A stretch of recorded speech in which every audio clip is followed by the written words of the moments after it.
Hello and welcome back to Women's Football Talk, the YouTube channel that brings you all the latest news and stories from around the world of women's football. Now before we get into today's video, make sure you hit that subscribe button and turn on post notifications so you never miss a video of ours.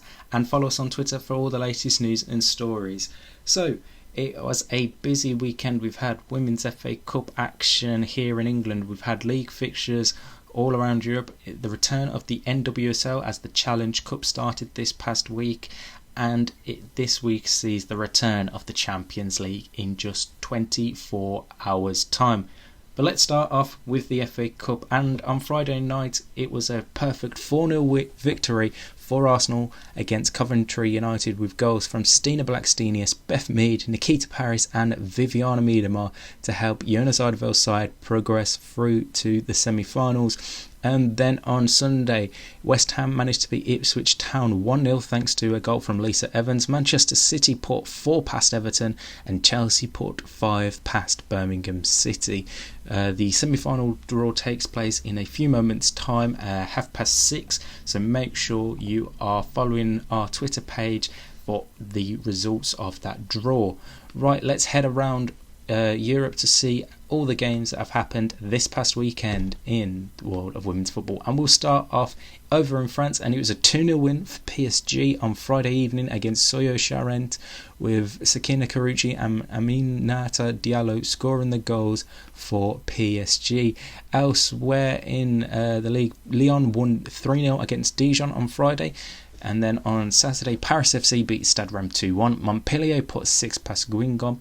ECFF beat Saint Etienne 4-1. And Fleury 91 beat Bordeaux 2-0, which is a big surprise to see Bordeaux lose by 2-0 in that fixture. So Lyon remain 3 points clear at the top of the table, ahead of PSG in second and Paris FC in third.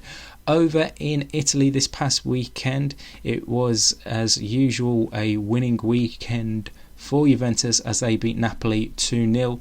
Roma versus AC Milan finished 1-1. Sassuolo drew the same score with Empoli. Fiorentina put 6 past Hellas Verona, and Inter Milan beat Sampdoria 4-3 in the 7-goal thriller. And the other game in that league between Pomigliano and Lazio was suspended, so Juventus top of the table on 44 points, Roma in second on 39 and Sassuolo in third with 36 points.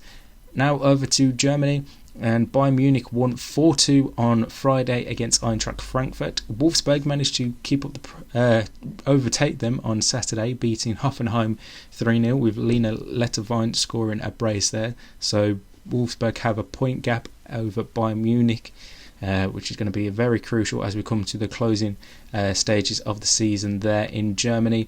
Elsewhere, Turbine Potsdam beat SC Sand 2-0, Freiburg beat Bayer Leverkusen 3-2, FC Cologne beat Karl Zeiss Jena 3-1, and Werder Bremen and SGS Essen finished 0-0.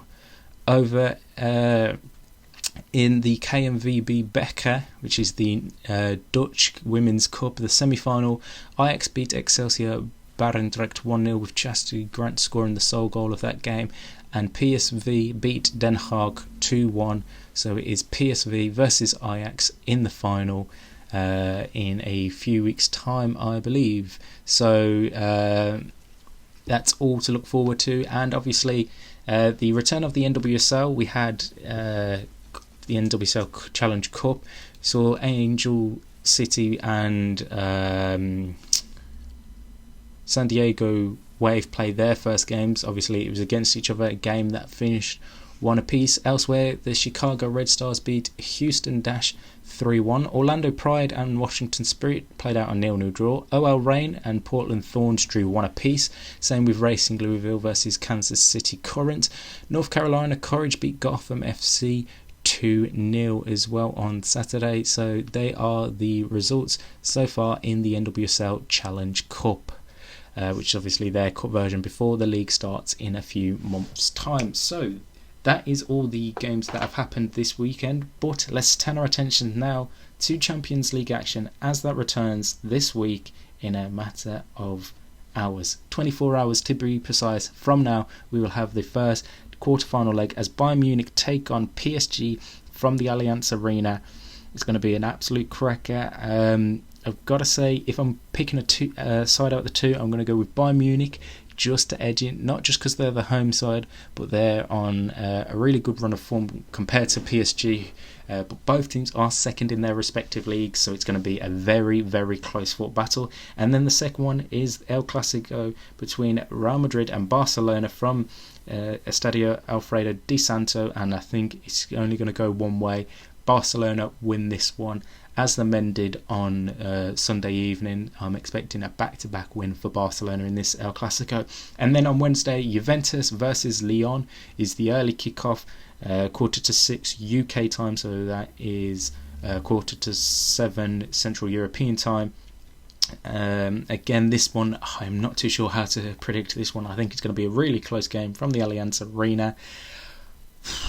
I think this one could be a draw, and it could be one that goes the whole distance over both legs. And then the final game in the first leg sees Arsenal take on VfL Wolfsburg from the Emirates Stadium. Again, it's going to be a close game between the two sides.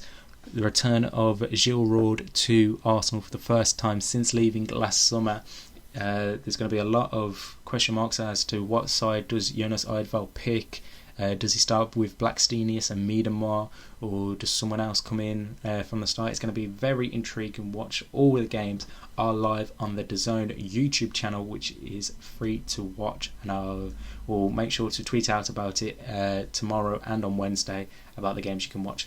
Right, that is it for this week. We'll be back later on the week to round up all the Champions League action and preview the weekend's games, including a big North London derby this coming Saturday between Arsenal and Tottenham. Until then, make sure you like, subscribe and follow us on Twitter for all the latest news and stories, and until next time, we'll see you soon.